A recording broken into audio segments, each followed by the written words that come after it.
Hello all my dear students, आज की इस क्लास में आपका एक बार फिर से स्वागत है। तो आज हम सभी मोल कॉन्सेप्ट को ही एक्सटेंड करेंगे। Some basic concepts of chemistry chapter का ये जो हमारा इंपॉर्टेंट सबसे टॉपिक है। लास्ट क्लास में हमने सीखा about empirical formula and molecular formula कि किस तरह से हम परसेंटेज का यूज़ करते हुए एम्पिरिकल फार्मूला और मॉलिक्यूलर फार्मूला को डिज़ाइन करते हैं किसी भी कंपाउंड के लिए। और आज की क्लास में मैंने आपको लास्ट लेक्चर में बता दिया था कि हम केमिकल रिएक्शंस के अंदर किस तरह से मोल को अप्लाई करें, इस बारे में सीखेंगे। तो अपनी कॉपी और पेन लेकर तैयार हो जाइए। बिना टाइम वेस्ट किए हम स्टार्ट करते हैं अपनी आज की क्लास को। चलिए, तो केमिकल रिएक्शन के अंदर मोल कैसे अप्लाई करें, ये समझने से पहले हम सब ये सीखते हैं कि आखिर केमिकल रिएक्शन कहते किसे हैं। बिकॉज हम जानते हैं, लेकिन एक बार फिर से हम यहाँ पर रिवाइज कर लेते हैं ताकि चीज़ें हमारे सामने और ज़्यादा क्लियर हो जाएं। तो केमिकल रिएक्शन को समझने का सबसे आसान तरीका ये है कि हम कह सकते हैं कि ये एक ऐसी प्रोसेस होती है जिसमें मिनिमम दो या दो से ज़्यादा सब्सटेंसेस आपस में रिएक्ट करके मुझे नए प्रोडक्ट्स बनाकर देते हैं, यानी नए सब्सटेंस बनाकर देते हैं। ठीक है, ये तो इसकी डेफिनेशन हो जाएगी। अगर इस चीज़ को मैं आपको समझाऊं तो जैसे एक सिंपल केमिकल रिएक्शन की हम बात करें तो हाइड्रोजन और ऑक्सीजन यहाँ पर आपस में कंबाइंड होके मुझे क्या बना के देते हैं, वाटर, यानी कि H2O। तो क्या ये केमिकल रिएक्शन है? ये केमिकल रिएक्शन नहीं, ये केमिकल इक्वेशन है। ठीक है, रिएक्शन क्या है? रिएक्शन बस प्रोसेस का नाम है। जैसे अगर हम यहाँ केमिकल रिएक्शन की बात करें तो हम क्या बोलेंगे कि hydrogen and oxygen combined to give water. ये जो प्रोसेस है, इस प्रोसेस को मैं केमिकल रिएक्शन कहता हूं। लेकिन इस केमिकल रिएक्शन को रिप्रेजेंट करने के लिए मुझे किसकी हेल्प लेनी पड़ती है? केमिकल इक्वेशन की। तो यहां पर ये जो मैंने लिख रखी है, ये क्या है? Chemical equation. तो अब केमिकल इक्वेशन अगर हमें डिफाइन करना हो तो हम क्या बोलेंगे कि केमिकल इक्वेशन केमिकल रिएक्शन को रिप्रेजेंट करने का एक मेथड होता है जिसमें मैं एलिमेंट्स या फिर कंपाउंड्स, जैसे यहाँ पर H2O2 क्या है? एलिमेंट्स है, इसकी जगह कंपाउंड्स भी हो सकते हैं। तो जिसमें मैं एलिमेंट्स या फिर कंपाउंड्स का यूज करते हुए रिप्रेजेंट करता हूं किसी भी केमिकल रिएक्शन को। कंपाउंड्स का यूज मतलब उनके फॉर्मूला का यूज करते हुए। ठीक है, मतलब एलिमेंट्स और कंपाउंड्स के फॉर्मूला का, मॉलिक्यूलर फॉर्मूला का या फिर एटॉमिक जो भी उनका सिंबल है, रिप्रेजेंटेशन है, उसको यूज करते हुए मैं केमिकल रिएक्शन को अगर रिप्रेजेंट कर दूं तो ये क्या कहलाता है? Chemical equation. समझ में आ गई आपको बात? अब देखिए यहाँ पर, और आपको कुछ चीज़ें मालूम है बट एक बार फिर से मैं आपके सामने डिफाइन कर देता हूँ। यहाँ पर रिएक्शन के इस तरफ, यानी कि लेफ्ट हैंड साइड में जो भी चीज़ें आपको दिखती हैं, इन्हें हम कहते हैं रिएक्टेंट्स। तो याद रखिएगा, रिएक्शन के लेफ्ट साइड में आपको जो भी चीज़ें दिखेंगी उन्हें हम क्या कहते हैं? रिएक्टेंट्स। और इसके राइट साइड में जो कुछ भी होता है, एक हो, दो हो, चाहे तीन हो, इन्हें कहा जाता है प्रोडक्ट्स। बात आई समझ में?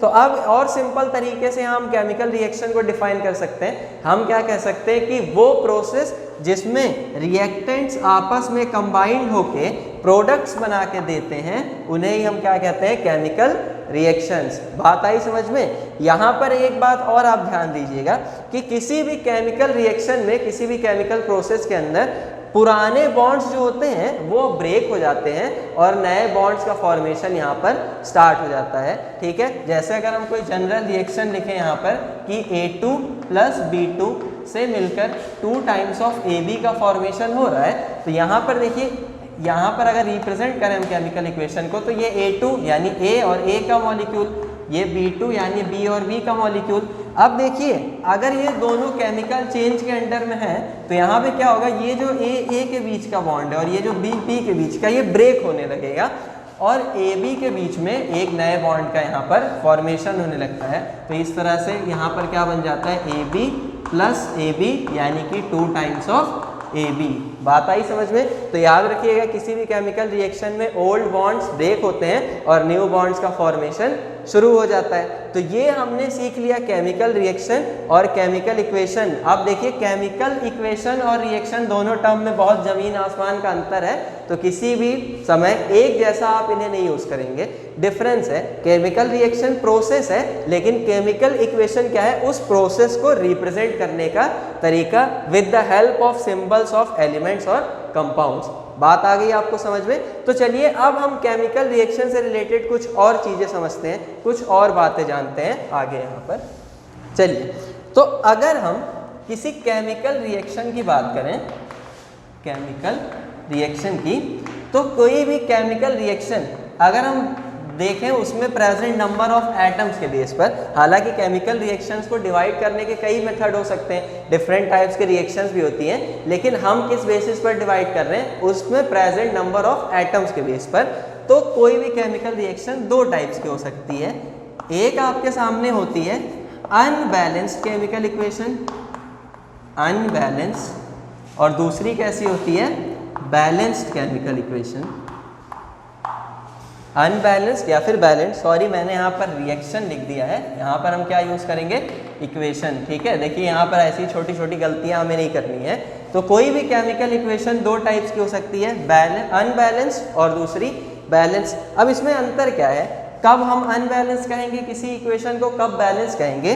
तो देखिए, अगर नंबर ऑफ एटम्स किसी केमिकल इक्वेशन में, नंबर ऑफ एटम्स किस साइड में? लेफ्ट हैंड साइड में, इस तरफ रिएक्टेंट्स की साइड में, बराबर है नंबर ऑफ एटम्स किस साइड में? राइट हैंड साइड में, राइट हैंड साइड में। ठीक है, तो हम बोलेंगे कि ये केमिकल इक्वेशन कैसी है? बैलेंस है। अगर रिएक्शन के लेफ्ट हैंड साइड में और राइट हैंड साइड में जो एलिमेंट्स हैं उनके नंबर ऑफ एटम्स दोनों तरफ ही कैसे हैं? इक्वल हो, तो हम बोलेंगे कि मेरी रिएक्शन कैसी है? बैलेंस है, बिल्कुल इसमें कोई कमी नहीं है। लेकिन अगर यही नंबर ऑफ एटम्स, अब मैं हिंट में लिख देता हूँ, नंबर ऑफ एटम्स किस साइड में? लेफ्ट हैंड साइड में, बराबर नहीं हुए नंबर ऑफ एटम्स जो कि हैं right side, right hand side में, तब जाके ये रिएक्शन कैसी हो जाएगी? ये इक्वेशन कैसी हो जाएगी? अनबैलेंस्ड हो जाएगी। बात आ गई आपको समझ में? तो बैलेंस होने के लिए रिएक्शन के लिए जरूरी क्या है? कि उसमें लेफ्ट हैंड साइड और राइट हैंड साइड दोनों में ही नंबर ऑफ एटम्स कैसे हो? इक्वल हो। चलिए इस चीज़ को अगर अब हम एक एग्जांपल के थ्रू समझें, तो पिछला ये एग्जांपल हम अपना कंसीडर कर लेते हैं। हमने क्या देखा था कि हाइड्रोजन और ऑक्सीजन आपस में रिएक्ट करके क्या फॉर्म करते हैं? Water, H2O। अब चलिए मैं अगर आपसे पूछूं कि बताइए ये रिएक्शन बैलेंस है या फिर अनबैलेंस, तो कैसे चेक करेंगे? मैं बोलूँगा इधर देखिए हाइड्रोजन के दो एटम्स हैं, हमने एटम्स की बात की है ना कि मॉलिक्यूल्स की। ठीक है, तो एटम देखेंगे, यहाँ हाइड्रोजन के कितने एटम्स हैं? 2, क्योंकि H2 लिखा हुआ है। बात आई समझ में? तो हाइड्रोजन के इस तरफ भी कितने एटम्स हैं? 2, बिल्कुल। अच्छा, अब एक को ही देखकर हम ये सिर्फ नहीं बता सकते कि बैलेंस है कि नहीं, सबको चेक करना पड़ेगा। तो इधर देखिए ऑक्सीजन के इस तरफ कितने एटम्स हैं? 2 एटम्स हैं। और इस तरफ रिएक्शन में कितने एटम्स हैं? केवल एक एटम आपको दिख रहा है ऑक्सीजन का। तो क्या ये रिएक्शन बैलेंस है? नहीं, ये अनबैलेंस्ड है। ये इक्वेशन कैसी है? अनबैलेंस्ड। अब मुझे इस रिएक्शन को क्या करना पड़ेगा? इस इक्वेशन को बैलेंस करना पड़ेगा। तो बैलेंस करने के लिए कई मेथड्स होते हैं, बैलेंसिंग आपको 9th क्लासेस में सिखाई भी जाती है। तो यहाँ पर हम हिट एंड ट्राई मेथड का यूज़ करके आसानी से बैलेंस कर सकते हैं। मुझे दिख रहा है कि यहाँ पर 2 टोटल क्या है? ऑक्सीजन के, सॉरी इधर टोटल 2 ऑक्सीजन के एटम्स हैं और इधर कितना है? 1। तो मैं अगर इस तरफ 2 टाइम्स ऑफ कर दूं, आगे 2 से मल्टीप्लाई कर दूं, तो देखिए अब 2 1 जा 2 ऑक्सीजन हो गया। अब ऑक्सीजन कितना हो गया? 2। और हाइड्रोजन कितना हो गया? 2 2 जा 4 एटम्स। अब 4 एटम किसके हो गए? हाइड्रोजन के। लेकिन इस वाली रिएक्शन में हाइड्रोजन के इधर कितने एटम हैं? केवल 2। तो इसे भी मैं क्या कर दूं? 2 से मल्टीप्लाई। तो अब 2 टाइम्स ऑफ H2 कितने? 4 हो गए हाइड्रोजन के एटम, और प्लस O2, यहाँ पर देखिए 2 ऑक्सीजन। अब अगर आप चेक करिए तो रिएक्शन में दोनों तरफ हाइड्रोजन और ऑक्सीजन दोनों के एटम्स आपको बैलेंस दिखाई पड़ेंगे। तो अब जाके ये मेरी बन गई है बैलेंस इक्वेशन। Balanced equation. अब आपको मन में ये बात आ रही होगी कि ये मैं पिछले टॉपिक्स आपको इतना ज़्यादा फोर्सली क्यों रिवाइज करवा रहा हूँ, ये बैलेंस अनबैलेंस का खेल मैं यहाँ पर क्यों खिला रहा हूँ। तो देखिए यहाँ पर अगर आप गौर से रिएक्शन में देखिए तो ये जो आपको 2, यहाँ पर भी ये 2, इसके ऑक्सीजन के आगे कितना लिखा है 1, ये जो 1 दिखाई पड़ रहा है ना, इसी को हम क्या बोलते हैं, मोलर कोफिशिएंट। इन्हें हम क्या कहते हैं, मोलर कोफिशिएंट। और इन्हीं मोलर कोफिशिएंट्स का एक और नाम होता है स्टोइचियोमेट्रिक कोफिशिएंट, स्टोइचियोमेट्रिक कोफिशिएंट। अब देखिए यहाँ इन्हीं स्टोइचियोमेट्रिक कोफिशिएंट, ये जो किसी बैलेंस केमिकल इक्वेशन से हमको मिले हैं, इन्हीं का यूज करते हुए मैं मोल का एनालिसिस करूंगा इस केमिकल इक्वेशन के अंडर में। ये स्टोइचियोमेट्रिक कोफिशिएंट्स आपको क्या बताते हैं, ये स्टोइचियोमेट्रिक कोफिशिएंट मुझे ये बता रहा है कि किसी केमिकल रिएक्शन में या किसी केमिकल इक्वेशन के अंदर जो एलिमेंट्स हैं वो किस रेशियो में रिएक्ट कर रहे हैं, मींस किस रेशियो में आपके रिएक्टेंट्स आपस में रिएक्ट कर रहे हैं और किस रेशियो में आपका प्रोडक्ट फॉर्म हो रहा है। ठीक है, जैसे इस reaction 2 times of H2 plus O2 से 2 टाइम्स ऑफ H2O को देखकर आपको ये मालूम चल रहा होगा कि हाइड्रोजन और ऑक्सीजन किस रेशियो में रिएक्ट कर रहे हैं, 2:1 के रेशियो में, और जो मेरा प्रोडक्ट है वो कितने के मिल रहा है, 2 के रेशियो में। बात है, अब यहाँ पर एक सिंगल प्रोडक्ट है तो रेशियो की तो हम बात ही नहीं करेंगे इसके लिए, इतना मुझे मालूम है कि हाइड्रोजन और ऑक्सीजन 2:1 के रेशियो में रिएक्ट कर रहे हैं। तो ये इन मोलर कोफिशिएंट्स की सबसे बड़ी खासियत है। अब देखिए किस तरह से इनको यूज करते हुए मैं मोल को लगाऊंगा इसमें केमिकल इक्वेशन के अंदर, अब दिखाता हूं आपको। तो पहले आप इसे क्विकली नोट डाउन कर लीजिए। वर्ड्स आपको ये याद रखने हैं, स्टोइचियोमेट्रिक कोफिशिएंट, मोलर कोफिशिएंट, ये दोनों एक ही बातें हैं। और ये क्या होते हैं, बैलेंस केमिकल इक्वेशन के जो कोफिशिएंट्स होते हैं एलिमेंट्स के, उन्हीं को हम मोलर कोफिशिएंट या फिर स्टोइचियोमेट्रिक कोफिशिएंट कहते हैं बैलेंस केमिकल इक्वेशन के। अनबैलेंस में कभी भी आपको स्टोइचियोमेट्रिक कोफिशिएंट नहीं मिलेगा। तो हमेशा रिएक्शन बैलेंस है कि बैलेंस नहीं है, ये आप जरूर चेक कर लीजिएगा। समझ में आई बात आपको? चलिए अब आगे हम लोग यहाँ का काम करते हैं। चलिए तो अब हम लोग सीखेंगे कि किस तरह से हम किसी केमिकल रिएक्शन के अंदर मोल को अप्लाई करते हैं और मोल से रिलेटेड कैलकुलेशंस करते हैं। देखिए इसका यूज़ कैसे है। सपोज करिए आप लैब में कोई एक्सपेरिमेंट कर रहे हो और आप जानना चाहते हो कि अगर मैं इस चीज़ का मतलब कोई सब्सटेंस है, इसका इतना इतना अमाउंट लूँगा तो मुझे किस अमाउंट में मेरा प्रोडक्ट मिलेगा। तो इस चीज़ की कैलकुलेशन के लिए अगर आप मोल का यूज़ करेंगे तो आप बहुत ही आसानी से ये प्रेडिक्ट कर पाएंगे कि किस रेशियो में आपको प्रोडक्ट आपका मिलेगा। तो वही अब हम यहाँ पर आपको बोर्ड पर करके दिखाएंगे। ये कोई प्रैक्टिकल नहीं होगा लैब में, हम थ्योरेटिकल वे में सारी चीज़ों को समझेंगे। ठीक, तो हेडिंग सबसे पहले हम यहाँ नोट कर लेंगे, स्टोइचियोमेट्री ऑफ रिएक्शन।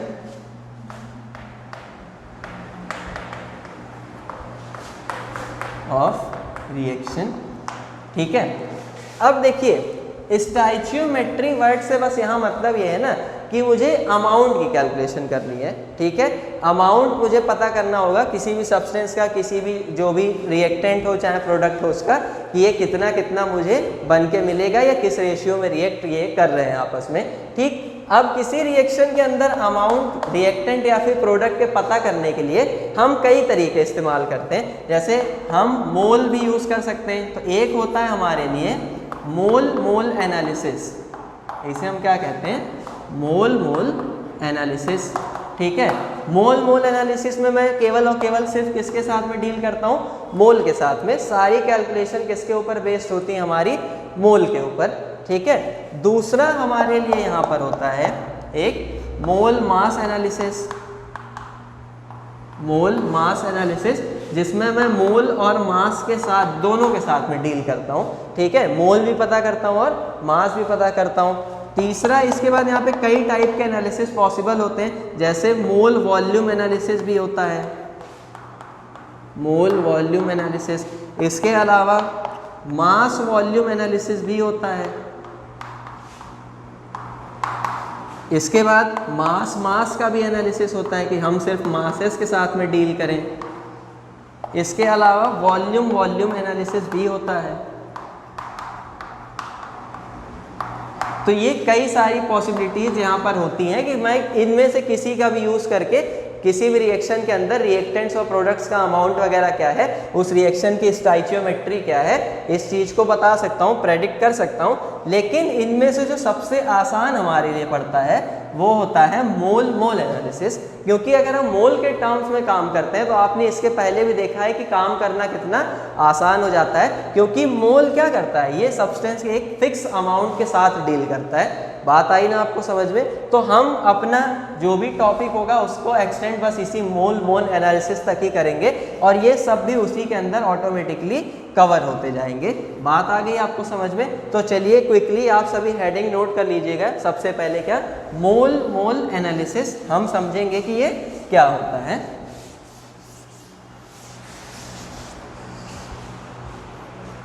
चलिए तो देखते हैं हम यहाँ पर।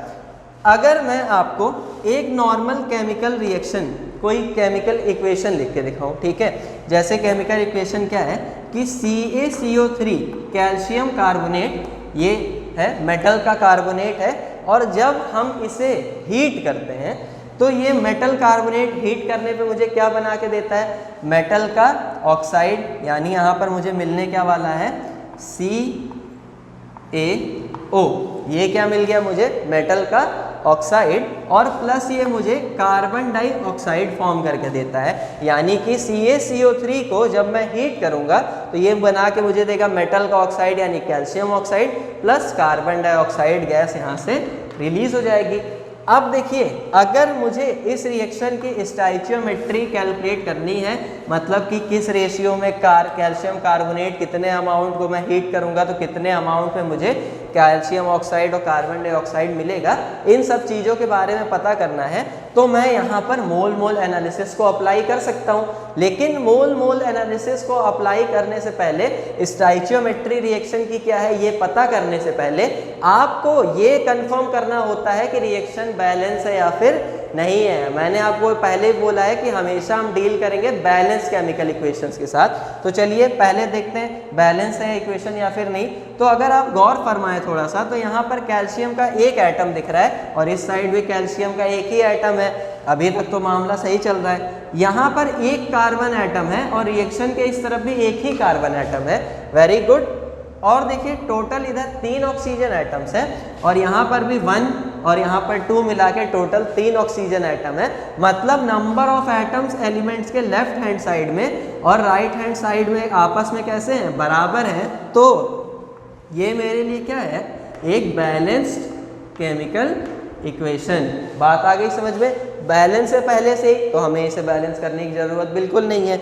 अब चलिए इस पर मोल मोल एनालिसिस अप्लाई करते हैं। ठीक है, तो मोल मोल एनालिसिस अगर आपको इस पर अप्लाई करना है तो उसका एकदम हिट सुपरस्टार फॉर्मूला देखिए कैसे अप्लाई करते हैं। सबसे पहले रिएक्टेंट से शुरू करते हैं। तो मोल को हम किससे रिप्रेजेंट करते हैं, स्मॉल एन से।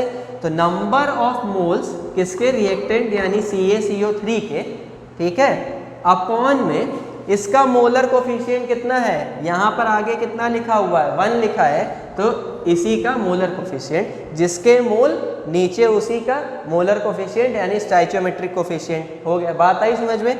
इज इक्वल्स टू, अब आ जाते हैं प्रोडक्ट की साइड। यहाँ क्या लगा हुआ है, equals to number of moles of CaO, ठीक है, अपॉन में इसी का मोलर कोफिशिएंट, तो इसके भी आगे कितना लिखा है, 1। समझ में आ गई बात? फिर is equals to number of moles of CO2, दिख रहा है ना यहाँ आपको, तो number of moles of CO2 upon में नीचे इसी का मोलर कोफिशिएंट। ठीक है, अब ये जो रिजल्ट यहाँ से आपको मिला है, इसी रिजल्ट की हेल्प से आप यहाँ पर calcium carbonate, calcium oxide, carbon dioxide, किसी के भी नंबर ऑफ मोल्स आसानी से कैलकुलेट कर सकते हैं। और यही तरीका जो हमारा है, इसी को हम क्या कहते हैं, मोल मोल एनालिसिस। क्योंकि देखिए मैंने हर एक रिएक्टेंट हो चाहे प्रोडक्ट हो, हर एक सब्सटेंस के सिर्फ उसके मोल के टर्म में बात की है।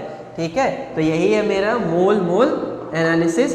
तरीका क्या आप सबने देखा, जिस कंपाउंड के मोल्स नीचे उसी के मोलर कोफिशिएंट से डिवाइड लगाइए, जो आपको कहाँ से मिला हो, बैलेंस केमिकल इक्वेशन से। सबसे जरूरी बात तो यही है कि रिएक्शन बैलेंस हो, नहीं तो सारा काम यहीं से गड़बड़ होना शुरू हो जाएगा। ठीक, दूसरा फिर इसके मोल अपॉन में इसका कोफिशिएंट इज इक्वल्स टू इसके मोल अपॉन में इसका कोफिशिएंट, सारे आपस में कैसे होंगे, इक्वल होंगे। चलिए एक एग्जांपल मैं आपको और यहाँ पर लेके दिखा दूँ ताकि आपका डाउट और क्लियर हो जाए इस पॉइंट से पूरा का पूरा। तो हम पिछली अपनी रिएक्शन कंसीडर कर लेते हैं कि हाइड्रोजन और ऑक्सीजन आपस में रिएक्ट करके क्या बनाते हैं, वाटर बनाते हैं, H2O फॉर्म करते हैं। अब ये रिएक्शन हमने देखा ही था कैसी थी, इक्वेशन अनबैलेंस है बिकॉज दोनों तरफ नंबर ऑफ एटम्स इक्वल नहीं है, इधर 2 ऑक्सीजन इधर 1 है। तो हमने बैलेंस कैसे किया था, इधर 2 से मल्टीप्लाई करेंगे और इस साइड हम हाइड्रोजन में 2 से मल्टीप्लाई कर देंगे तो रिएक्शन बैलेंस हो गई हिट एंड ट्राई मेथड से। अब यहाँ पे अगर मोल मोल एनालिसिस अप्लाई करें तो कैसे करेंगे, करते जाइए आप सब भी। Number of moles of H2 upon में इसका मोलर कोफिशिएंट कितना 2, बात आ गई समझ में, इज इक्वल्स टू, अब दूसरे के पास चलते हैं, number of moles of oxygen upon में इसका मोलर कोफिशिएंट कितना 1, फिर इज इक्वल्स टू इसके पास आते हैं number of moles of water यानी H2O अपॉन में इसका मोलर कोफिशिएंट कितना 2। अब यहाँ पर ये जो रिजल्ट बना ये मेरे लिए क्या है, मोल मोल एनालिसिस इस वाली इक्वेशन के लिए। तो आई होप अब आपका डाउट एकदम क्लियर हो गया होगा। ध्यान रखिएगा ऊपर सिर्फ और सिर्फ क्या होगा, मोल होगा, ऊपर आपको कोई भी कोफिशिएंट इंक्लूड नहीं करना है, कोफिशिएंट से डिवाइड करना है मोल के निचले टर्म में, डिनोमिनेटर में, न्यूमरेटर में सिर्फ और सिर्फ क्या होगा, मोल होगा। बात आ गई समझ में। अब मोल मोल एनालिसिस क्या होता है ये तो मैंने आपको समझा दिया, तो चलिए इस पर बेस हम कुछ प्रॉब्लम्स कर लेते हैं ताकि आपका डाउट और एकदम छू मंतर हो जाए। तो चलिए करते हैं एक प्रॉब्लम। तो प्रॉब्लम अब हम लोग एक यहाँ पे सॉल्व करेंगे और याद रखिएगा हमने मोल मोल एनालिसिस को मैं कुछ केसेस में डिवाइड कर दे रहा हूँ ताकि और आसानी से आप समझ सकें। तो केस फर्स्ट में मोल मोल एनालिसिस का ये केस फर्स्ट है जिसमें हम ऐसी प्रॉब्लम सॉल्व करेंगे जिसमें आपको केवल एक रिएक्टेंट दिया होगा, ठीक है। मतलब केस फर्स्ट किससे रिलेटेड है, सिंगल रिएक्टेंट की प्रॉब्लम से, जिनमें रिएक्टेंट कितना है, केवल एक है, सिंगल रिएक्टेंट। बात आई समझ में। अब चलिए मैं क्वेश्चन पढ़ता हूँ, क्वेश्चन नीचे आपकी स्क्रीन पर फ्लैश होगा, आप सब भी पढ़िएगा मेरे साथ साथ।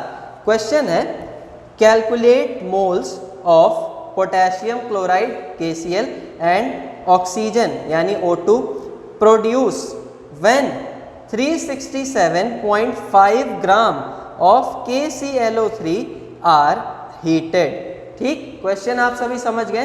क्वेश्चन में हमसे क्या कह रहा है कि जब 367.5 ग्राम KClO3 यानी पोटेशियम क्लोरेट को हीट किया जाता है, को गर्म किया जाता है, तो कितना KCl और O2 प्रोड्यूस होगा, आप ये मुझे पता करके बताइए कितने मोल्स उनके प्रोड्यूस होंगे। कैलकुलेट मोल्स हमसे कह रहा है, ठीक है। चलिए सबसे पहले हम क्या करेंगे कि क्वेश्चन में हमसे जो भी डेटा गिवन ना वो नोट कर लेते हैं। तो यहाँ पर मुझसे कह रहा है कि जब सॉल्यूशन है ये हमारे लिए इस क्वेश्चन का, हमसे कह रहा है जब KClO3 यानी पोटेशियम क्लोरेट, अब यहाँ पर देखिए आपको प्रोडक्ट्स आइडेंटिफाई कर दिया है, लेकिन कभी कभी रिएक्शंस में प्रोडक्ट्स आपको आइडेंटिफाई नहीं करता, इस वजह से रिएक्शंस की एक जनरल जानकारी भी आपके लिए जरूरी है कि कौन से चीज़ें आपस में रिएक्ट करेंगी तो क्या बनेगा, कुछ बेसिक रिएक्शंस के बारे में आपको पता होना चाहिए, ठीक है।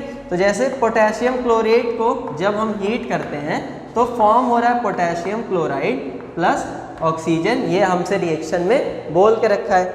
अब देखिए हमसे कह रहा है कि पोटेशियम क्लोराइड का मैंने वेट कितना ले लिया है, वेट ऑफ पोटेशियम क्लोरेट कितना मुझे दिया है रिएक्शन में 367.5 ग्राम के बराबर, और मुझसे कह रहा है कि बताइए जब मैं इसके इतने वेट को हीट कर रहा हूं तो बताइए कितना अमाउंट मुझे मिलेगा KCl और O2 का। अब यही जो अमाउंट का प्रेडिक्शन है खेल है ना, इसी को हम कहते हैं स्टाइचियोमेट्री ऑफ रिएक्शन। समझ गए आप। चलिए पता करते हैं। सबसे पहला काम ये करना है कि देखते हैं रिएक्शन बैलेंस है या फिर नहीं, ये इक्वेशन बैलेंस है। तो देखिए यहाँ पर पोटेशियम एक पोटेशियम, एक यहाँ पर क्लोरीन, तो यहाँ पर भी कितना, एक क्लोरीन, ऑक्सीजन कितने यहाँ पर 3, और यहाँ पर ऑक्सीजन कितना है 2 है। ओहो, ये तो हमारे लिए अब बड़ी दिक्कत की बात हो गई क्योंकि उधर एक ऑक्सीजन की क्या पड़ रही है, कमी पड़ रही है। तो मैं क्या करता हूँ, यहाँ पर हिट एंड ट्राई मेथड को अप्लाई करता हूँ। यहाँ पर देखिए हम क्या करते हैं, अब क्योंकि यहाँ ऑक्सीजन 3 है, यहाँ पर हम किसी भी ऐसे नंबर से 1 से मल्टीप्लाई करें तो 2 ही रहेंगे, 2 से मल्टीप्लाई करेंगे तो 4 ऑक्सीजन हो जाएंगे, तो ये दोनों में एक का ही अंतर है। तो यहाँ पर थोड़ा सा टफ होता है इस तरह से करना, लेकिन टफ कुछ नहीं, हिट एंड ट्राई लगाइए, काम बनेगा। तो मैंने अपनी मर्जी से, मुझे मालूम नहीं क्या होने वाला है क्या नहीं, 2 से यहाँ पर मल्टीप्लाई कर दिया इस रिएक्टेंट साइड में। अब जब मैंने यहाँ 2 से मल्टीप्लाई किया तो मुझे पता चला कि अब तो पोटेशियम 2 हो गए एटम्स, क्लोरीन का भी 2 एटम हो गए और ऑक्सीजन के टोटल 6 एटम्स हो गए। अब देखिए यहाँ ये ऑड नंबर था, ऑड को इवन बना लिया ना, तो अब काम आसान हो गया। अब 6 ऑक्सीजन एटम्स हैं, 3 कैसे थे ऑड, अब 6 हो गए तो इवन। और यहाँ कितने ऑक्सीजन एटम्स हैं 2, तो यहाँ पे भी अगर 3 से मल्टीप्लाई कर दे तो 3 2 6 ऑक्सीजन एटम हो गए, यहाँ भी कितने 6, समझ में आ गई बात। लेकिन पोटेशियम यहाँ पे 2 हो गया, तो यहाँ पर 2 से मल्टीप्लाई करती पोटेशियम 2 और 2 क्लोरीन भी आपस में बैलेंस हो जाते हैं, ठीक है। तो ये एक छोटा सा ट्रिक इवन ऑड वाली आप याद रखिएगा कि किस तरह से हिट एंड ट्राई लगा के आसानी से रिएक्शन को बैलेंस करें इक्वेशन को, ठीक है। अब चलिए यहाँ पर अप्लाई करते हैं मोल मोल एनालिसिस।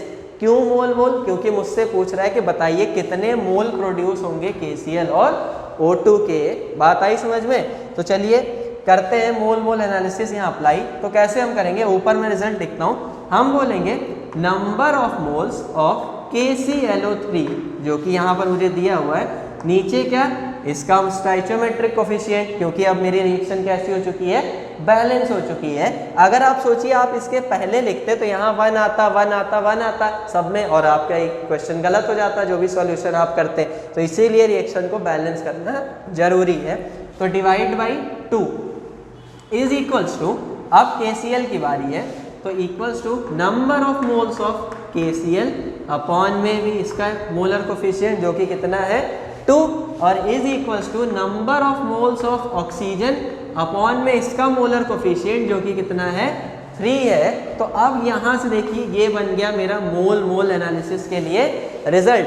हर बार हमें एक ऐसा ही रिजल्ट बनाना होगा और फिर उसी के अकॉर्डिंग हम यहाँ से आगे कैलकुलेशन को प्रोसीड कर पाएंगे, समझ गए बात आप। अब चलिए देखिए, मुझे केवल और केवल एक रिएक्टेंट के बारे में यहाँ पर इंफॉर्मेशन दी गई है, ठीक है। किसके बारे में, KClO3 के बारे में, बाकी 2 के बारे में मुझसे पूछ रहा है। मतलब जो भी करना है मुझे इसी को लेके करना है। मुझे KClO3 के लिए मैंने मोल के फॉर्म में रिजल्ट बनाया है। मतलब सबसे पहले मैं क्या पता कर लूँ कि इस वेट में KClO3 के नंबर ऑफ मोल्स कितने हैं, बात आ गई समझ में।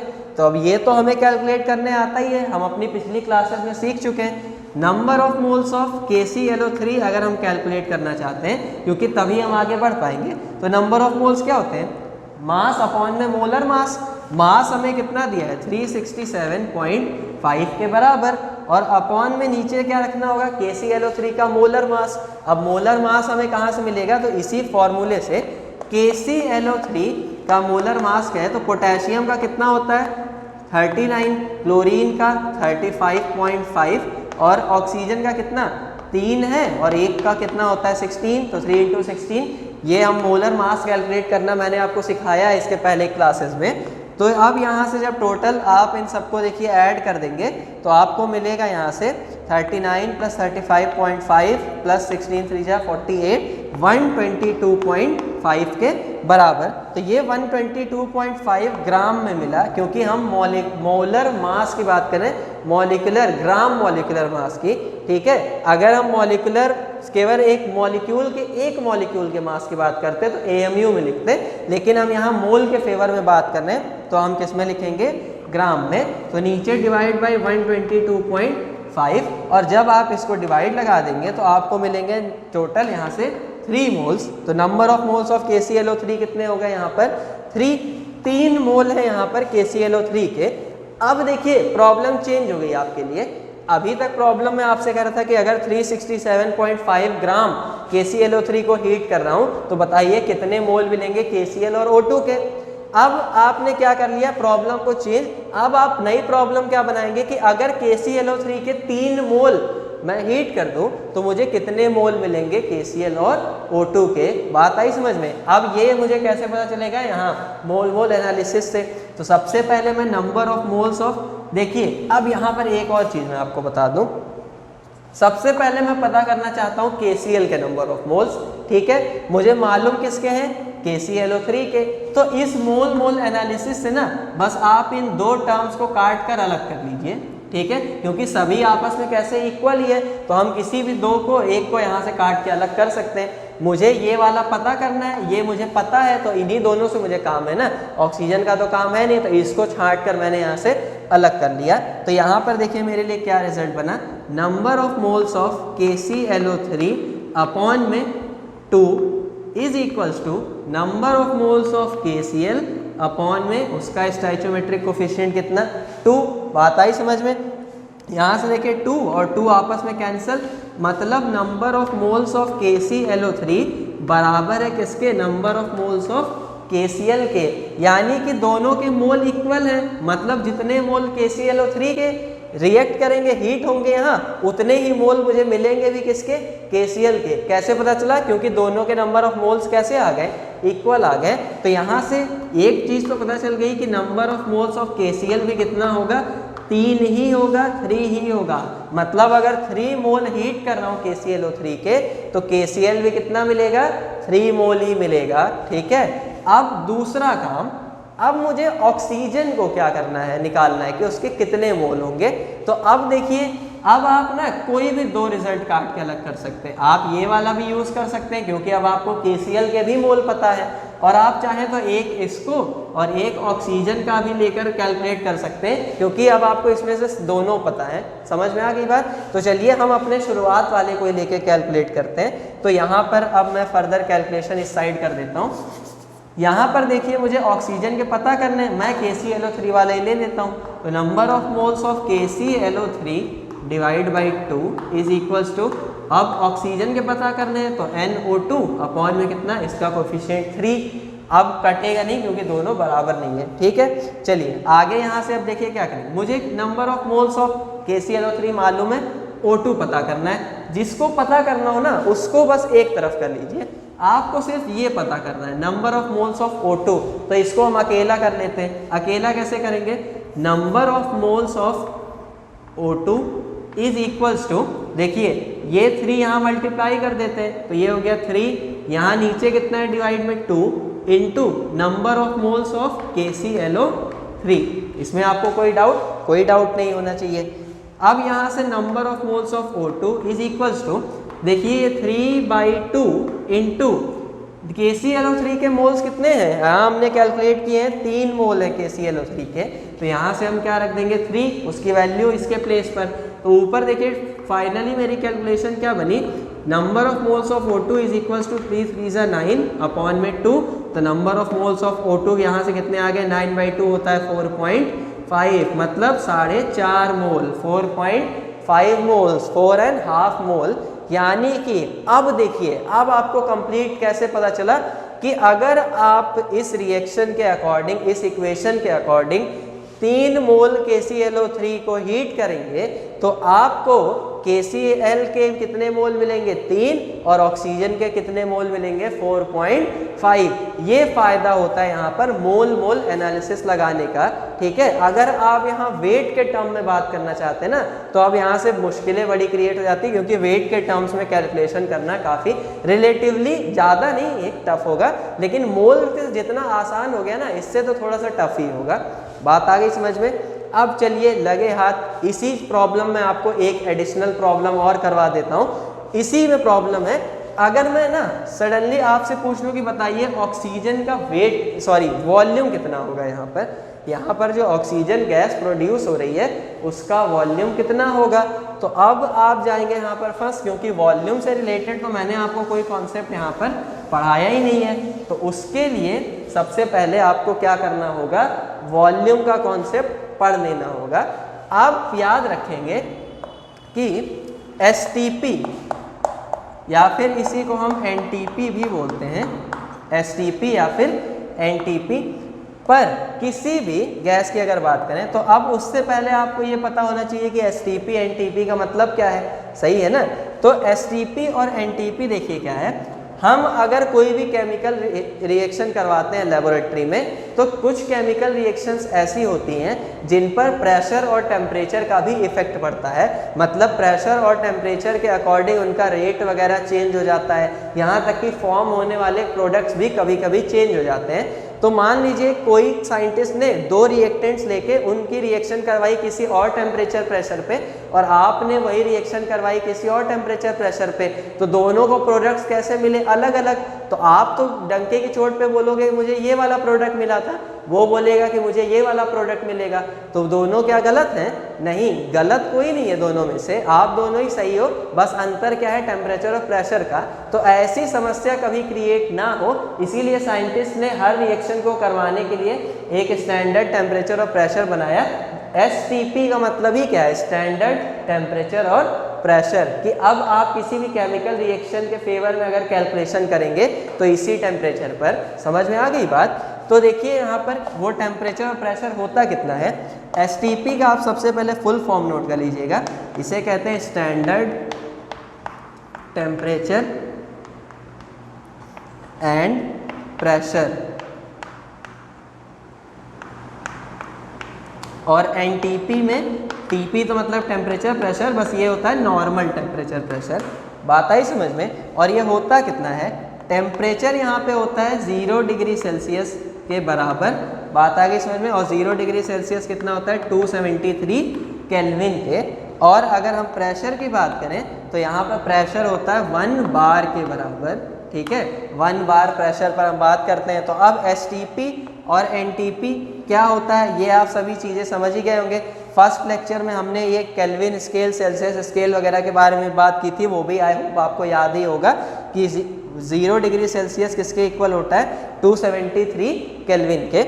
और अब यहाँ से हम ले लेते हैं अपना वॉल्यूम वाला कॉन्सेप्ट। तो आप याद रखिएगा कि STP या फिर NTP पर किसी गैस का 1 मोल, किसी भी गैस के 1 मोल की अगर हम बात करें तो उसका वॉल्यूम होता है 22.4 लीटर के बराबर। मतलब STP या फिर NTP पर कोई भी गैस कितना वॉल्यूम कवर करती है? 22.4 लीटर। 1 मोल उसका, उस गैस का 1 मोल कितना वॉल्यूम कवर करेगा? 22.4 लीटर के बराबर STP पर या फिर NTP पर, क्योंकि गैसेस में वॉल्यूम जो होता है वो टेम्परेचर और प्रेशर दोनों पे ही डिपेंड करता है। टेम्परेचर बढ़ाएंगे तो वॉल्यूम बढ़ जाएगा, प्रेशर अगर बढ़ाएंगे तो वॉल्यूम घट जाएगा, इसीलिए हमने टेम्परेचर और प्रेशर को फिक्स कर दिया। तो अब ये डेटा आपको पता चल गया, इसकी वैल्यू आपको मालूम चल गई। तो अब यहाँ से इसे मैं रफ कर देता हूँ ताकि आगे हम फर्दर कैलकुलेट कर पाएँ। अब मैंने आपको प्रॉब्लम क्या दिया एडिशनल, कि आप मुझे यहाँ ऑक्सीजन का जो वॉल्यूम प्रोड्यूस हो रहा है उसको बताइए कि कितना हो रहा है। तो आप सिंपली कहेंगे, यहाँ से आपको ऑक्सीजन के नंबर ऑफ मोल्स कितने मिले थे? अभी अभी 4.5 मोल। कोई डाउट इसमें आपको? कोई डाउट नहीं। तो आप बोलेंगे वॉल्यूम किसका कैलकुलेट करना है? ऑक्सीजन का। तो 1 मोल अगर ऑक्सीजन यहाँ पर मिलती तो उसका वॉल्यूम कितना होता? 22.4 लीटर के बराबर। मैं आपको बोल दे रहा हूँ कि ये रिएक्शन किस पे हो रही है? STP पर। समझ में आ गई बात? तो 1 मोल ऑक्सीजन का वॉल्यूम यहाँ कितना होता है? 22.4 लीटर। लेकिन यहाँ पे कितनी ऑक्सीजन प्रोड्यूस हो रही है? 4.5 के बराबर। तो 4.5 मोल ऑक्सीजन कितना वॉल्यूम कवर करेगी? तो 4.5 इंटू में 22.4 लीटर के बराबर। ये तो वही क्लास 3rd की प्रॉब्लम कि एक पेन अगर 5 रुपए का तो बताओ 2 पेन कितने के? तो 2 इंटू 5। उसी तरह से 1 मोल का अगर वॉल्यूम 22.4 लीटर तो इतने मोल का कितना? तो इतना इंटू 22.4। इसमें कोई डाउट? कोई नहीं। अब यहाँ से जब आप फाइनली कैलकुलेट कर लेंगे तो आपको मिल जाएंगे ऑक्सीजन का वॉल्यूम। सिंपल है यहाँ से कैलकुलेशन। बस देखिए पॉइंट में मत आप करिए, 4.5 को 9/2 लिख दीजिए और यहाँ से 22.4 लिख के आप आसानी से कैलकुलेट कर लीजिए। देखिए ये कुछ 11.2 टाइम्स कटेगा और जब आप इसमें फाइनली मल्टीप्लाई करेंगे तो 9 इंटू में 11.2 इज इक्वल्स टू 18। 9 1 जा 9 10 और 9 1 जा 9 अगेन 10। तो यहाँ पर 100.8 लीटर यहाँ से आपको मिल जाएगा ऑक्सीजन का वॉल्यूम। ठीक है, आई होप अब आपको इस कॉन्सेप्ट में भी कोई डाउट नहीं होगा। इसी प्रॉब्लम के अंदर आपने 2 चीज़ें सीख ली।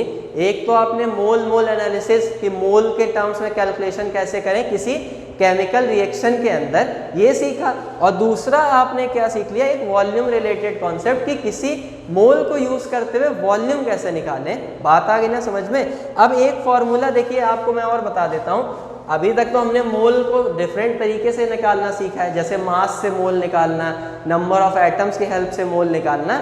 अगर आपको कभी वॉल्यूम से नंबर ऑफ मोल निकालना पड़े तो नंबर ऑफ मोल के लिए एक और फॉर्मूला याद कर लीजिएगा। Number of mole is equals to जो भी गिवन वॉल्यूम आपको दिया हो, गिवन वॉल्यूम, उसमें अगर आप 22.4 से डिवाइड लगा देंगे तो आपको नंबर ऑफ मोल्स मिल जाएंगे किसी भी गैस के। समझ में आ गई बात। ये सिर्फ और सिर्फ आप किसके लिए अप्लाई करेंगे, गैसेस के लिए। ये वाला फॉर्मूला ओनली फॉर गैसेस है, किसी और चीज़ के लिए नहीं। तो अब आप वॉल्यूम से भी मोल निकालना सीख गए कि जो भी गिवन वॉल्यूम दिया हो उसमें 22.4 से डिवाइड लगाइए, आपको नंबर ऑफ मोल्स पता चल जाएंगे। ठीक है, तो इन बढ़िया बढ़िया कॉन्सेप्ट को सीखने के बाद चलिए अब हम आ जाते हैं अपने केस सेकंड पर। सिंगल रिएक्टेंट प्रॉब्लम्स हमने यहाँ पर सॉल्व कर ली। अब हम ऐसी प्रॉब्लम सॉल्व करते हैं जिसमें आपको डबल रिएक्टेंट्स दिए होंगे। ठीक है, तो अब हम लोग बात करते हैं अपने सेकंड केस के बारे में। केस सेकंड हेडिंग लिख लीजिएगा आप सभी। केस सेकंड में हम लोग क्या पढ़ने वाले हैं, double reactant, more than one reactant हम कह देते हैं, more than one reactant, more than one reactant. पिछली बार आपको केवल एक रिएक्टेंट दिया हुआ था, सिंगल रिएक्टेंट प्रॉब्लम हमने सॉल्व की थी कि हमने सिर्फ देखिए KClO3 को ऐसे हीट किया था और उससे हमने KCl और O2 यहाँ पर बना लिया था। तो यहाँ सिर्फ हमें एक ही रिएक्टेंट दिया हुआ था, लेकिन इस बार हमें एक से ज़्यादा रिएक्टेंट देगा। 2 भी दे सकता है, 3 भी दे सकता है, 4 5 जितने मन करे। नॉर्मली 2 ही देगा आपको, लेकिन इसमें भी ट्विस्ट ये है कि आपको सिर्फ इंफॉर्मेशन एक ही रिएक्टेंट के बारे में दी जाएगी। ऐसी प्रॉब्लम हम देखेंगे अब कि information about one reactant is given, about one reactant is given. आपको केवल एक ही रिएक्टेंट के बारे में यहाँ पर इंफॉर्मेशन दी जा रही है। अब जो इंफॉर्मेशन यहाँ पर दी जाएगी वो इंफॉर्मेशन कैसी होगी, या तो आपको उस रिएक्टेंट का मास दे देगा या फिर उसी एक रिएक्टेंट का यहाँ पर आपको मोल दे देगा। ठीक है, देखिए ऐसी भी प्रॉब्लम्स अभी हम करेंगे जिनमें दोनों रिएक्टेंट के बारे में मुझे इंफॉर्मेशन दी होगी, लेकिन जब 2 रिएक्टेंट की इंफॉर्मेशन मुझे देगा तो वहाँ पर लिमिटिंग रिएजेंट का केस आ जाता है। तो उस केस को हम अपनी अगली क्लास में स्टडी करेंगे।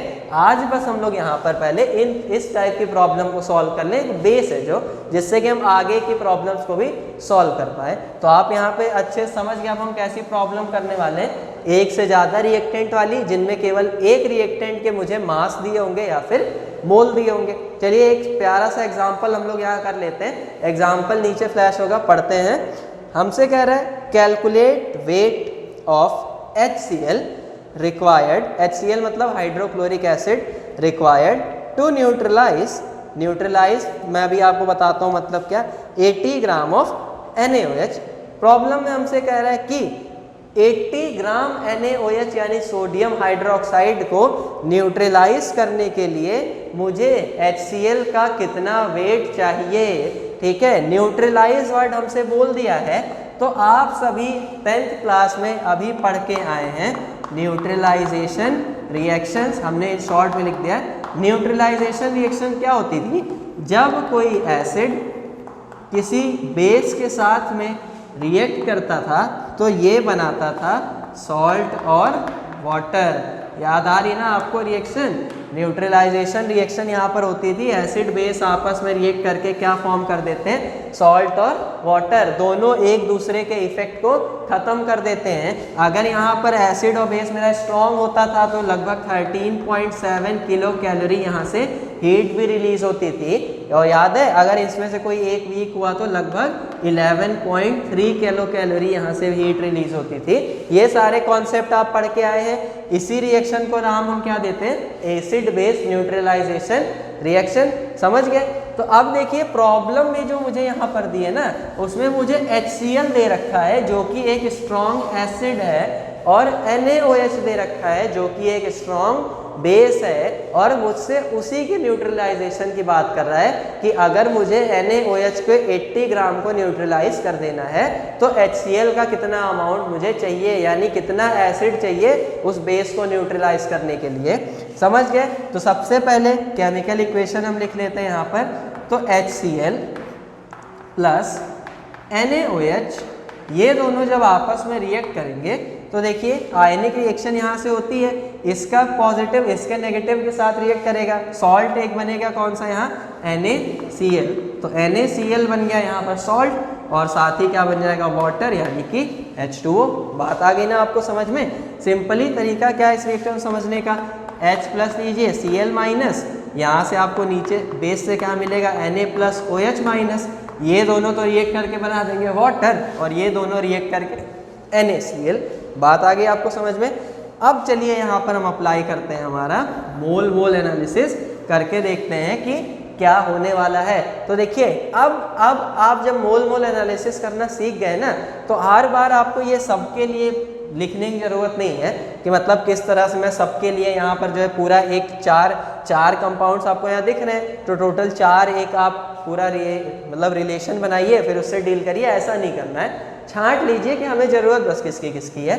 सबसे पहले चेक करिए रिएक्शन बैलेंस है या नहीं, तो इक्वेशन हमारी कंप्लीटली बैलेंस है, आप सभी चेक करके यहाँ पर देख सकते हैं। दूसरी बात, अब मोल मोल अप्लाई करना है तो मुझसे देखिए HCl के बारे में इंफॉर्मेशन पूछ रहा है और NaOH के बारे में दिया है।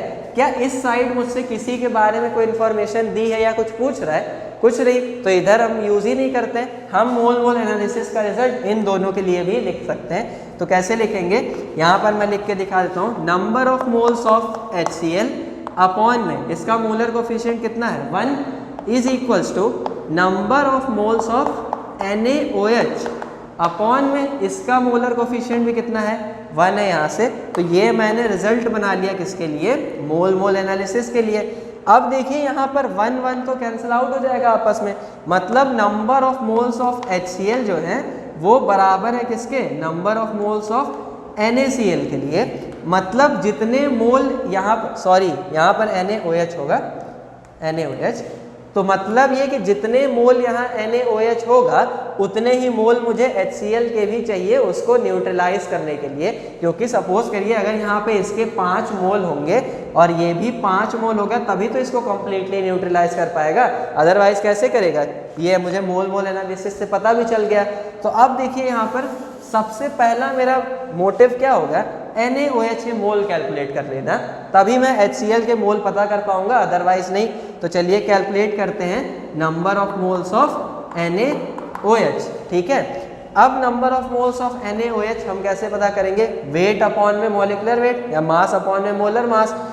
NaOH का मास मुझे कितना दिया है 80 ग्राम के बराबर और NaOH का मोलर मास यहाँ से हमें कैलकुलेट करना है। तो देखिए सोडियम का कितना होता है 23 प्लस ऑक्सीजन का कितना होगा 16 और हाइड्रोजन का कितना होता है 1, तो 16 1 14 यहाँ 17 और 23 कितना हो जाएगा 40 के बराबर। तो 80/40, 40 क्या है NaOH का मोलर मास। यहाँ से नंबर ऑफ मोल्स कितने आ गए NaOH के 2 मोल आ गए और number of moles of NaOH number of moles of HCl के बराबर है। तो अगर NaOH के 2 मोल हैं तो HCl के भी कितने मोल चाहिए होंगे, 2 ही मोल चाहिए होंगे। तो Na यानी number of moles of HCl भी कितना मुझे चाहिए 2। ये तो मैंने number of moles of HCl पता किए हैं, लेकिन प्रॉब्लम में मुझसे क्या पूछा है, HCl का वेट पूछा है कि बताइए उसका कितना वेट चाहिए मुझे कंप्लीटली NaOH को न्यूट्रलाइज करने के लिए। तो मोल मिल गया। याद करिए मैंने आपको मोल की स्टार्टिंग की क्लासेस में एक फ्लो चार्ट बताया था जिसमें हम मास से मोल, मोल से मॉलिक्यूल, मॉलिक्यूल से एटम वगैरह में जाते थे। ठीक है, अब यहाँ पे देखिए मुझे मोल दिया है, मास में उसे कन्वर्ट करना है। तो फॉर्मूले पे आइए, n इज इक्वल्स टू क्या होता है वेट अपॉन में मॉलिक्यूलर वेट। वेट पता करना है यानी मास, तो यहाँ इसे क्या कर देंगे मल्टीप्लाई, तो वेट इज इक्वल्स टू क्या हो जाएगा number of moles into molecular weight. इसमें कोई डाउट आपको, कोई डाउट नहीं। तो HCl के वेट ऑफ HCl अगर मुझे जानना है तो ये बराबर होगा किसके, number of moles of HCl into molecular weight जो भी होगा किसका HCl का। कोई डाउट इसमें, कोई डाउट नहीं। तो weight of HCl is equals to, इसके नंबर ऑफ मोल्स कितने 2 इंटू HCl का वेट यानी कि मॉलिक्यूलर वेट कितना होगा, तो 1 होता है हाइड्रोजन का और क्लोरीन का 35.5 यानी टोटल कितना आ गया 36.5।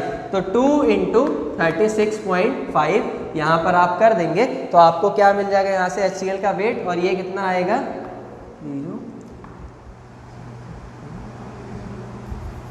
3 तो 73 ग्राम के बराबर। तो वेट ऑफ HCl यहाँ से कितना आ गया 73 ग्राम, और यही क्या हो जाएगा मेरा फाइनल आंसर। इजीली आप यहाँ से इसे कैलकुलेट कर सकते हैं। बात आ गई आपको समझ में। तो देखा आपने किस तरह से पिछली प्रॉब्लम में मैंने मोल का ही यूज़ करते हुए मोल कैलकुलेट किए थे, और इस बार भी मैंने बड़े आराम से यहाँ पर मोल का यूज़ करते हुए मास को भी कैलकुलेट कर दिया। तो देखिए मोल एनालिसिस और साथ ही मैंने मास मोल एनालिसिस को भी यहाँ पर कंपाइल कर दिया। बात आ रही है आपको समझ में। तो इस तरह से छोटी छोटी जो प्रॉब्लम्स होंगी ना वो आपको बहुत मिलेंगी अपनी बुक्स में। चलिए एक प्रॉब्लम और इसी कॉन्सेप्ट के ऊपर सॉल्व कर लेते हैं, क्योंकि इसी कॉन्सेप्ट से रिलेटेड आपको काफ़ी प्रॉब्लम्स मिलने वाली हैं। तो करते हैं, चलिए एक प्रॉब्लम और हम लोग सॉल्व कर लेते हैं। प्रॉब्लम आप सभी देखिएगा स्क्रीन पर। नेक्स्ट प्रॉब्लम में हमसे कह रहा है calculate mass of oxygen required to burn completely 54 gram of aluminium. Problem की लैंग्वेज थोड़ी सी टेढ़ी है, क्योंकि प्रॉब्लम हमसे क्या कह रहा है कि 54 ग्राम एल्यूमिनियम को कंप्लीटली जलाने के लिए मुझे कितने ऑक्सीजन की ज़रूरत पड़ेगी, उसका आप मास कैलकुलेट करिए ऑक्सीजन का। ठीक है, सिंपल से देखिए ये कंबस्शन रिएक्शन हमें यहाँ पर करवानी है। मुझे जलाना किसको है, एल्यूमिनियम को, ठीक है ना। और कितने एल्यूमिनियम को जलाना है 54 ग्राम एल्यूमिनियम को, और ऑक्सीजन का मास कैलकुलेट करना है। तो आप सबको मालूम ही है कि जलाने के लिए ऑक्सीजन जरूरी है। जितनी भी कंबस्शन रिएक्शन होंगी उनमें ऑक्सीजन आपको चाहिए ही चाहिए। तो पहले सबसे तो हम यहाँ पर क्या कर लेंगे, रिएक्शन बना लेते हैं। तो एल्यूमिनियम है, जब मैं उसे ऑक्सीजन की प्रेजेंस में जला रहा हूँ तो एल्यूमिनियम क्या बना के देगा। अब यहाँ पर देखिए है ट्विस्ट, क्योंकि आपको प्रोडक्ट तो दिया नहीं है, प्रोडक्ट बताया नहीं है। यहाँ प्रोडक्ट आपको खुद ही डिसाइड करना होता है। और याद करिए मेटल नॉन मेटल चैप्टर में आप सभी पढ़ के भी आए हैं कि एल्यूमिनियम हमेशा अपना मोस्ट कॉमन ऑक्साइड बनाता है जब भी ऑक्सीजन के साथ रिएक्ट करता है, और उसका सबसे कॉमन ऑक्साइड क्या होता है Al2O3। तो यही पिछली क्लासेस के जो कॉन्सेप्ट जो आपको पढ़ाए जाते हैं ना, वही आपको यूज़ करने होते हैं आगे पॉलिश कर करके। इसीलिए ध्यान से पढ़ना बहुत ही ज़रूरी है। 10th अच्छे से पढ़ेंगे तो 11th बढ़िया जाएगा, और 11th ढंग से पढ़ेंगे तो 12th अच्छा जाएगा। तो पूरा फोकस क्लास पे बनाए रखिए, और अगर मेरी बात अच्छी लगी हो तो वीडियो को लाइक ज़रूर कर दीजिए। चलिए, तो हमें मिल गया एल्यूमिनियम ऑक्सीजन से रिएक्ट करके फॉर्म करता है Al2O3। ये एक कंबस्शन रिएक्शन है, ये भी मैं आपको बता दूं, कंबस्शन रिएक्शन, जिसे हिंदी में दहन अभिक्रिया कहते हैं। दहन यानी जलना। ठीक है, यहाँ पर सबसे पहला अब हमें काम क्या करना है, step by step reaction balance है कि नहीं चेक करेंगे। तो देखिए एक एल्यूमिनियम, यहाँ 2 एल्यूमिनियम, यहाँ 2 ऑक्सीजन, यहाँ पर 3 ऑक्सीजन, और यहाँ पर हो चुका है काम पूरी तरीके से गड़बड़, क्योंकि कुछ भी एकदम सेम है नहीं। तो सबसे पहले देखिए यहाँ 3 ऑक्सीजन है, तो इवन ऑड वाला अपना मेथड अप्लाई करते हैं। ऑक्सीजन को सबसे पहले इवन बना लेते हैं। ठीक है, तो किससे मल्टीप्लाई कर रहे हैं, 2 से।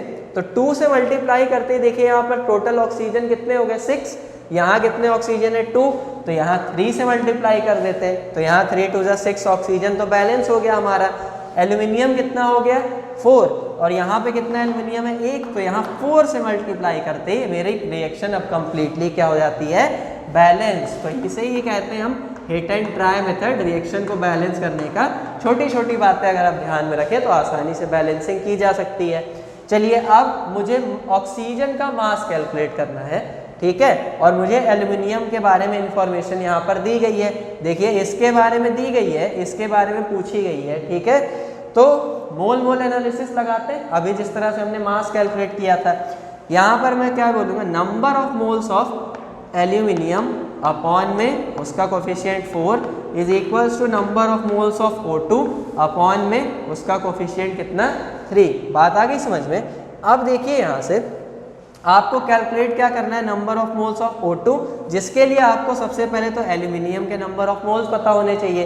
तो सबसे पहले हम वही कैलकुलेट कर लेते हैं। तो एल्यूमिनियम के मोल यहाँ कैसे मिलेंगे, number of moles of aluminium is equals to 27 gram मुझे दिया हुआ है given weight aluminium, sorry 54 gram यहाँ पर मुझे क्वेश्चन में एल्यूमिनियम का गिवन मास दिया है, और इसका एटॉमिक मास कितना होता है 27 के बराबर। तो यहाँ से जब हम इसे उड़ाएंगे तो ये क्या मिलेगा 2। बात आ गई आपको समझ में। अब ये दोनों उड़ के मुझे 2 देते हैं, यानी एल्यूमिनियम के मोल्स कितने पता चल गए मुझे 2। अब मैं ऑक्सीजन के मोल निकाल सकता हूँ। तो ऑक्सीजन के मोल निकालने के लिए देखिए, चलिए पहले मैं आपको मोल मोल एनालिसिस से बताता हूँ, फिर एक डायरेक्ट तरीका बता देते हैं। डायरेक्ट नहीं, मतलब यही है लेकिन थोड़ा डिफरेंट तरीके से यूज़ करना। O2 पता करना है तो अकेला कर दीजिए, तो NO2 इज इक्वल्स टू, ये इधर आएगा तो 3/4 into number of moles of aluminium is equals to 3/4 into number of moles of aluminium. आपको कितने मिले हैं 2 से 4 गया 2 बार में, और 2 ने जब 3 को उड़ाया तो मिला कितना 1.5, यानी कि 2 मोल एल्यूमिनियम जलाएंगे अगर तो कितना मिलेगा 1.5 मोल ऑक्सीजन का। तो number of moles of O2 1.5 sorry. अब आपको वेट पता करना ऑक्सीजन का, तो वेट पता करने के लिए बस क्या करता हूँ, जो भी नंबर ऑफ मोल दिया हो उसमें ऑक्सीजन के मोलर मास से मल्टीप्लाई। अभी ये हमने पीछे भी किया था। तो ऑक्सीजन का मोलर मास कितना होता है, देखिए O2 का है, एक ऑक्सीजन का 16 होता है, तो 2 का कितना हो जाएगा 32। तो यहाँ पे 1.5 इंटू कितना 32, और जब आप फाइनली इसको मल्टीप्लाई करेंगे तो आपको मिल जाएगा आपका आंसर, जो कि कितना होगा 30 और 45 48, तो 48 ग्राम यहाँ से आपको मिल जाएगा ऑक्सीजन का वेट। मतलब कि अगर आपको 54 ग्राम एल्यूमिनियम जलाना है कंप्लीटली, तो आपको 48 ग्राम क्या चाहिए, ऑक्सीजन चाहिए। बात आ गई आपको समझ में। आई होप अब आप कंप्लीटली सारी चीज़ें समझ गए हैं, ये प्रॉब्लम भी आप अच्छे से समझ गए। अब देखिए एक छोटा सा यहाँ पर मैं अगर आपको ऐसे डायरेक्टली मोल मोल एनालिसिस अगर कभी क्विकली आपको प्रॉब्लम सॉल्व करनी हो क्लास में, सबसे आगे निकलना हो, तो आप कैसे सॉल्व करिए, चलिए वो भी मैं आपको करके यहाँ पर बता देता हूँ, बिना इक्वेशन मतलब बनाए। ठीक है, बस ये आप सिंपल सी इक्वेशन लिख लीजिए, यहाँ पर जो भी इक्वेशन है उसको नोट डाउन कर लीजिए। फिर एल्युमिनियम के जिस रिएक्टेंट के बारे में इंफॉर्मेशन दी हो ना, सबसे पहले उसका मोल कैलकुलेट कर लीजिए। तो यहाँ से एल्युमिनियम के मोल कितने आएंगे 54 अपॉन में 27, तो कितना आ गए 2 मोल्स। ठीक है, अब ऑक्सीजन का आपको पता करना है मोल कितना होगा। तो देखिए number of moles of oxygen is equals to, equation लिखने की जरूरत नहीं है, जिसका कैलकुलेट करना है ऑक्सीजन का, उसका कोफिशिएंट, ठीक है, अपॉन में जिसका मोल आप यूज करने जा रहे हो, मतलब जिसके बारे में आपको मालूम है, नीचे उसका कोफिशिएंट लिखिए और तुरंत ही उसके मोल से मल्टीप्लाई कर दीजिए, तो 2।